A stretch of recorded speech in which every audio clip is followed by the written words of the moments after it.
What is going on, you guys? My name is Daniel and welcome back to the channel where we go over everything mirrorless Canon cameras, and today we're going over the viewfinder settings that are going to help you take better photos in the R6. By the end of this video, you're going to know how to put a grid, how to use a level, how to have a histogram, how to change the size of that histogram, a simple trick on how to speed up your workflow, and then how to adjust power settings for your viewfinder for performance or to save your battery life. If you enjoy short videos that help you improve your photography and videography skills with Canon mirrorless cameras, don't forget to like and subscribe to the channel. We will be having more videos on how to use the R6 coming up. Alright, so if you only want to watch this video up to here, I'm going to make it pretty simple for you. If you want to do just the basics is just press info while you go there. And that will toggle you through most of the settings that I'm going to be talking about today. Now, in order to customize these and make them more personal, or usually when the histogram is there in the factory settings, it is very large, so if you want to shrink that so it's not obscuring your view as you're taking these photos, we're going to continue on to how to do stuff like that. But info will get you started. Now, the viewfinder and the back panel do pretty much the exact same thing, but they're separate from one another. So whatever you have on here shows up there, except for the settings. You can then toggle them as well by pressing info. To adjust these settings, well, let's first go over the exposure simulation, which is pretty much the reason why mirrorless cameras are so awesome. So if you go into your menu, exposure simulation enabled, if it's not enabled, so there's situations when you would disable the exposure simulation, but those usually are in studio settings and when you're using flashes. This allows you to see exactly what the photo will be like when it comes out. So as you adjust your settings, so your ISO and shutter speed, your photo, and it will show you exactly what it will be like. So when you press that button, whatever was on the back screen will be your photo. That's what exposure simulation. Next up is photo review. So having the photo review up top,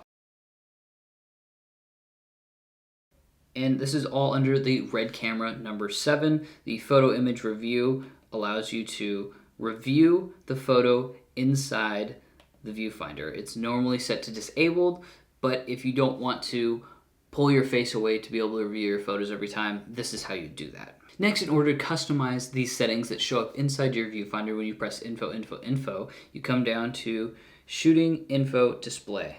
Go into that, and then screen info settings, and this allows you to toggle which ones you want to show up. I have them all selected because I end up using them.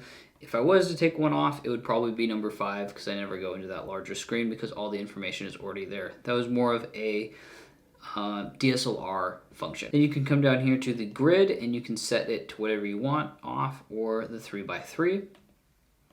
Then the histogram display is what's most useful for adjusting it, and that will be the brightness or RGB, which means you can see the red, green, and blue, which can be useful depending on what you're trying to do, but for the most part, white balance is pretty good inside this camera. Display size, I always put it to small so there's not as much obscuring the view, and what that is, if you come in here, you see how small this is in that corner, and when you adjust it to be the larger one, it simply takes up a lot more room inside your photo. And the histogram is awesome because you can see exactly where the exposure is and if you're overexposing or underexposing, because sometimes it can be difficult to see exactly what it is from the screen. Leading us into our next setting that we're going to adjust, which is going to be the brightness of the back screen or the brightness of your viewfinder. And this helps you so that if you are chronically overexposing or underexposing, just putting the brightness to the other side of the spectrum will allow you to be able to compensate for that and take the photos more accurately and stop under and overexposing. As well, the histogram helps. Viewfinder brightness can be found in the wrench under number 3 and viewfinder brightness. So if you go in there and you adjust it lower, then you will be seeing a darker image, which will then usually push you to increase the ISO in your image, therefore exposing it more. And the vice versa is also true. As well, you can select in this menu under the wrench number 3, under screen/viewfinder display. If you go in there, right now it's automatically set up to switch between and toggle between the viewfinder up top and the screen below. So when you go into viewfinder only or screen only, then you will only have the screen available to use or the viewfinder used. Depending on how you want to use your camera in that situation, that is what it will do. Next, we're going to adjust the actual performance of your viewfinder, and that is done under the red camera number 8.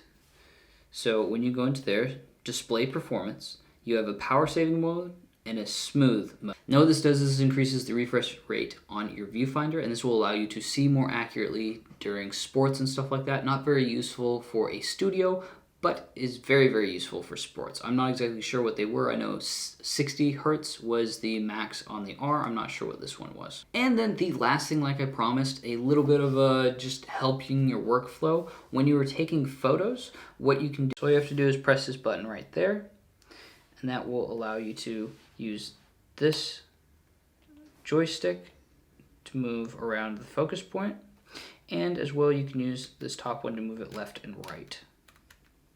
So this has been how to use your R6 in the viewfinder a lot better and set it up to customize your likes. If you enjoy this video, don't forget to subscribe and like so that you won't miss out on any future videos that help you use your camera gear.